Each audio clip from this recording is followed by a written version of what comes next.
नमस्कार दोस्तों, हंसनी अकेडमी के चैनल पर आप लोगों का बहुत बहुत स्वागत है।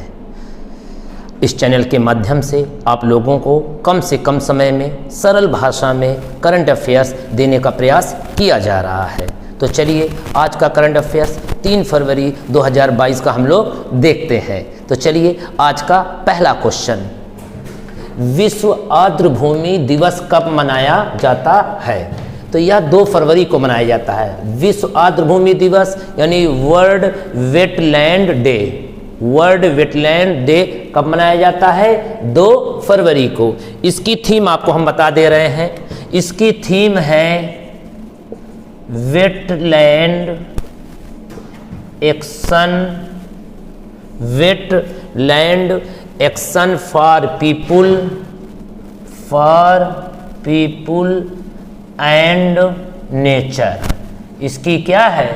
थीम है। ध्यान रखिएगा, क्या थीम है? Wetland action for people and nature. ठीक है, आर्द्रभूमि के संरक्षण के लिए, ठीक है, यह दिवस मनाया जाता है। तो चलिए अगले क्वेश्चन की ओर हम लोग चलते हैं। अगला क्वेश्चन है, किस राज्य ने कर भुगतान करने वाले व्यापारियों के लिए रेटिंग स्कोर लागू किया है? तो किसने? केरल ने। यानी जो भी व्यापारी हैं जो टैक्स दे रहे हैं उनके लिए रेटिंग जारी की गई है कि कौन व्यापारी कितना टैक्स दे रहा है। उसी अनुसार सरकार उसको सुविधा भी देती है। ऐसा नहीं है, जो भी टैक्स पेय होते हैं उनको सरकार सुविधा भी देती है। तो आइए देखते हैं केरल के बारे में। ठीक है, पहला वैज्ञानिक पक्षी एटलस की स्थापना केरल में की गई है। मैंने क्या बोला है? पहला वैज्ञानिक पक्षी एटलस की स्थापना कहाँ की गई है? केरल में की गई है। केरल SDG सूचकांक में प्रथम है। SDG सूचकांक में कौन सा राज्य प्रथम है? केरल। अब ये आएगा SDG सस्टेनेबल डेवलपमेंट गोल। इसका मतलब है सस्टेनेबल डेवलपमेंट गोल में कौन सा राज्य प्रथम है? केरल। ठीक है, केरल में ही भारत का पहला ड्रोन फोरेंसिक संस्थान की स्थापना की गई है। कहाँ? केरल में। ध्यान रखिएगा, ड्रोन फोरेंसिक संस्थान की स्थापना केरल में की गई है। ठीक है, केरल की अगर हम CM की बात करें तो पिनराई विजयन है और वहाँ के गवर्नर जो है आरिफ मोहम्मद खान है। केरल में शांत घाटी पाई जाती है। ध्यान रखिए, केरल का लोक नृत्य क्या है? कथकली। केरल का मोहिनीअट्टम केरल का।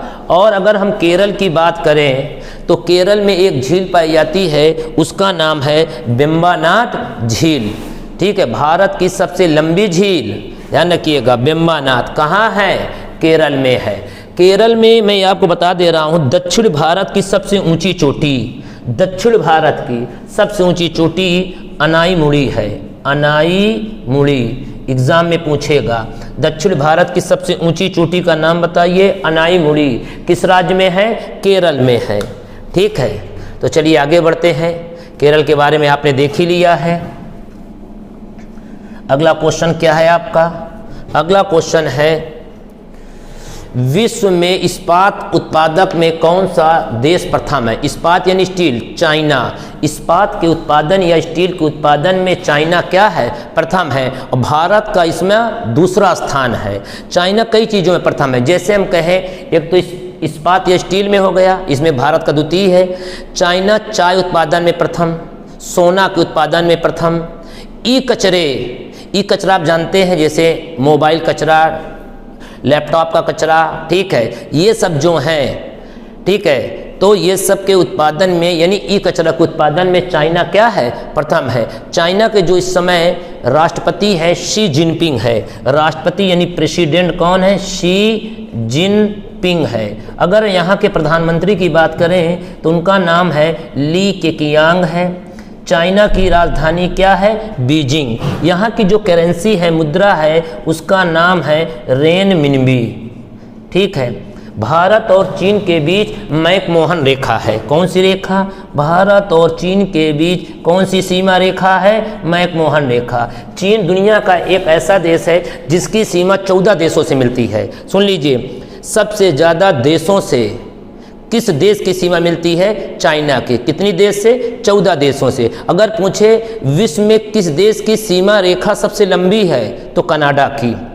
लंबाई में बात करें तो कनाडा, अगर देशों की बात करें तो चाइना। ठीक है, और मेरे ख्याल से चाइना के बारे में आप लोगों को मैंने बता दिया है। चलिए अगला क्वेश्चन देखते हैं हम लोग। ठीक है,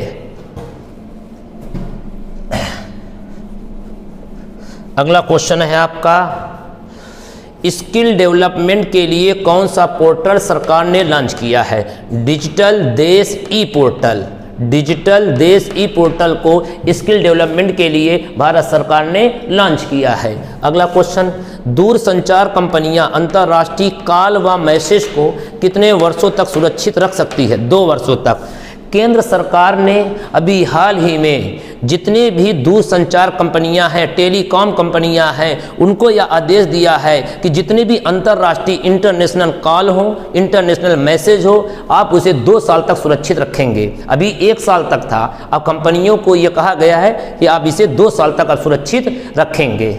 अगला देखते हैं, भारत तथा यूएई ने मिलकर स्टार्टअप के लिए कितने फंड बनाने का लक्ष्य रखा है? $150 मिलियन का यह फंड बनाया जाएगा। किसके लिए? स्टार्टअप के लिए। यहाँ से क्वेश्चन पूछेगा, अभी हाल ही में भारत ने किस देश के साथ स्टार्टअप को बढ़ावा देने के लिए समझौता किया है? यूएई के साथ। कितने मिलियन डॉलर? $150 मिलियन। यूएई की जो राजधानी है अबू धाबी है। क्या है? Abu Dhabi. और यहाँ की जो करेंसी है अबू धाबी जो है यूएई की, उसका दिरहम है। करेंसी क्या है? दिरहम है। ठीक है, यूएई का मतलब समझ रहे हो, जो है संयुक्त अरब अमीरात। भारत में कुल कितने रामसर स्थल हो गए हैं? मोस्ट इंपॉर्टेंट क्वेश्चन आज का, ध्यान रखिएगा। इंपॉर्टेंट तो सभी हैं, लेकिन ये मोस्ट इंपॉर्टेंट है। भारत में कुल कितने रामसर स्थल हो गए हैं? 49। पहले 47 थे, 2 बढ़ गए हैं। अब कितने हो गए? 49। तो पहले मैं ये आपको बताऊं कि ये रामसर स्थल होते क्या हैं, पहले आपको यही जानना है, तब इसके बारे में आगे डिटेल दें। देखिए, पूरी दुनिया में जितने भी हमारे वेटलैंड प्लेस हैं, यानी आर्द्र भूमि है, उनके संरक्षण, उनके रखरखाव और उनके डेवलपमेंट के लिए 2 फरवरी 1971 में, कब? 2 फरवरी 1971 को ईरान का एक शहर है रामसर, सुन लीजिए, रामसर ईरान का एक शहर है, वहाँ पे एक सम्मेलन हुआ। किस लिए? आर्द्र भूमि के संरक्षण या वेटलैंड भूमि के संरक्षण के लिए ईरान में 2 फरवरी 1971 का एक सम्मेलन हुआ। ठीक है, कि जितने भी देशों में वेटलैंड है या दलदली भूमि है, नमी भूमि है, उनको संरक्षण का रखरखाव के लिए यह सम्मेलन किया गया। ठीक है, भारत में अभी तक 47 थे, अब 2 बढ़ गए, अब कितने हो गए? 49। इसीलिए आप लोग ध्यान रखिएगा, 2 फरवरी को, यहाँ मैंने बताया विश्व आर्द्र भूमि दिवस कब मनाया जाता है? 2 फरवरी को। देखिए, इसीलिए विश्व आर्द्र दिवस 2 फरवरी को मनाया जाता है, क्योंकि इसका पहला सम्मेलन 2 फरवरी 1971 को ईरान के रामसर शहर में हुआ था, इसलिए इसका नाम रामसर स्थल है। ठीक है, तो भारत में कितने हो गए? 49। कौन कौन बढ़े हैं वो देखिए, एक है आपका, ध्यान रखिएगा, खिजादिया है। क्या है? खिजादिया वन्यजीव अभयारण्य। वन्यजीव अभयारण्य ये गुजरात में है। एक तो ये बढ़ गया है, दूसरा बड़ा है बखीरा, बखीरा वन्यजीव अभयारण्य, ये जो है यूपी में है। कहाँ है? यूपी में। ये 2 बढ़ गए हैं। अच्छा, अगर ये तो भारत में 49 हो गए हैं रामसर स्थल, अगर पूछे यूपी में अब कितने हो गए? यूपी में 10 हो गए हैं। यूपी में रामसर स्थलों की संख्या क्या हो गई? 10 हो गई है। और भारत में कितनी? 49। अभी तक भारत में 47 थे। ठीक है, 47वां कौन था? 47वां हैदरपुर वेटलैंड था, जो बिजनौर में है। सुन लीजिए, 47वां हैदरपुर, कहाँ? बिजनौर, यूपी के बिजनौर में। 48वां खिजादिया वन्यजीव अभयारण्य कहाँ है? गुजरात में। 49वां बखीरा वन्यजीव अभयारण्य यूपी में। अगर मैं कहीं यूपी में कहूँ, संत कबीर नगर में। ठीक है, चलिए अब हम लोग आगे देखते हैं अगला क्वेश्चन। तो आज आपको क्लियर हो गया कि रामसर स्थल, ठीक है। अरे रामसर स्थल हमारे पर्यावरण को मेंटेन रखता है, इसलिए आपने देखा होगा कि प्राचीन काल में गांवों में तालाब वगैरह खुदवाए जाते थे ताकि उस गांव का इन्वायरमेंट मेंटेन रहे, इसलिए वेटलैंड को संरक्षण दिया जा रहा है, वेटलैंड को बढ़ावा दिया जा रहा है। अगला देखते हैं, यूट्यूब चैनल पर मोदी जी के कितने सब्सक्राइबर हो गए हैं? 1 करोड़। विश्व के सबसे लोकप्रिय नेता बन गए हैं। विश्व के सबसे लोकप्रिय नेता कौन है? मोदी जी। इनके 1 करोड़ सब्सक्राइबर हैं। सेकंड स्थान पर अमेरिका के राष्ट्रपति प्रेसिडेंट जो बाइडेन है। सुन लीजिए, जो बाइडेन को भी इन्होंने हरा दिया है यूट्यूब पर, ठीक है। उनके तो लगभग शायद 36 लाख हैं और इनके लगभग 1 करोड़ हो गए हैं। अगला देखते हैं, लड़ाकू विमान उड़ाने वाली भारत की प्रथम महिला कौन है? अवनी चतुर्वेदी। लड़ाकू विमान उड़ाने वाली भारत की पहली महिला कौन है? अवनी चतुर्वेदी। केडी सिंह बाबू की कौन सी जयंती मनाई गई? 100वीं जयंती। अब आपके मन में आएगा ये केडी सिंह बाबू कौन थे? इनका पहले पूरा नाम जानो। केडी सिंह कुंवर दिग्विजय सिंह। क्या नाम है? कुंवर दिग्विजय सिंह, निक नेम था बाबू की। कौन सी जयंती? 100वीं जयंती। ये हॉकी के, भारतीय हॉकी के एक बहुत मशहूर प्लेयर थे, जैसे ध्यानचंद थे, मेजर ध्यानचंद, उसी तरह ये भी एक बहुत ही पॉपुलर खिलाड़ी थे हॉकी के, ठीक है। इनके नाम से लखनऊ में एक स्टेडियम भी है, शायद आप लोग गए भी हो, देखे भी हो, केडी सिंह, उसका नाम ही है केडी सिंह बाबू स्टेडियम। कहाँ है? लखनऊ में है। अभी मैं थोड़ा सा, कल मैंने पिछली वीडियो में आप लोगों को बजट के बारे में वीडियो बनाया था, उसमें कुछ 2-4 टॉपिक छूट गए थे, ठीक है। तो मैं उसकी चर्चा यहाँ पे आपको कर दे रहा हूँ, ठीक है। इसको भी आप लोग बजट के साथ लिख लीजिएगा। चलिए देखते हैं, 1 फरवरी 2022 को मोदी सरकार का कौन सा बजट पेश किया गया? जो 1 फरवरी 2022 को हमारी वित्त मंत्री श्रीमती निर्मला सीतारमण जी ने जो पेश किया था वो 10वां बजट था, और यह बजट पेपरलेस बजट था। 2022-23 के बजट में खेल बजट कितने करोड़ रुपए का है? खेल बजट तो 3062.60 लाख करोड़ रुपए का खेल बजट है। और इस बजट में खेलो इंडिया के लिए कितनी धनराशि दी गई है? सुन लीजिए, 2022-23 में खेलो इंडिया के लिए, देखो इसका बजट अलग है, खेल बजट अलग है, खेलो इंडिया अलग है, ठीक है। तो खेलो इंडिया के लिए जो धनराशि दी गई है 974 करोड़ रुपए खेलो इंडिया के लिए, ठीक है। इस बजट में, ये इस बजट का मतलब 2022-23 के बजट में शिक्षा के लिए कितना बजट दिया गया है? 1,04,278 करोड़ रुपए शिक्षा के लिए बजट दिया गया है। इस बजट में सभी गांवों को इंटरनेट से जोड़ने का लक्ष्य कब तक रखा गया है? इस बजट में यह अनाउंस किया गया है कि 2025 तक, 2025 तक भारत के सभी गांवों को इंटरनेट से जोड़ दिया जाएगा।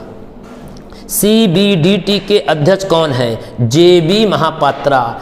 CBDT central board of direct tax, central board of direct tax यानी केंद्रीय प्रत्यक्ष कर बोर्ड के अध्यक्ष कौन है? JB महापात्रा।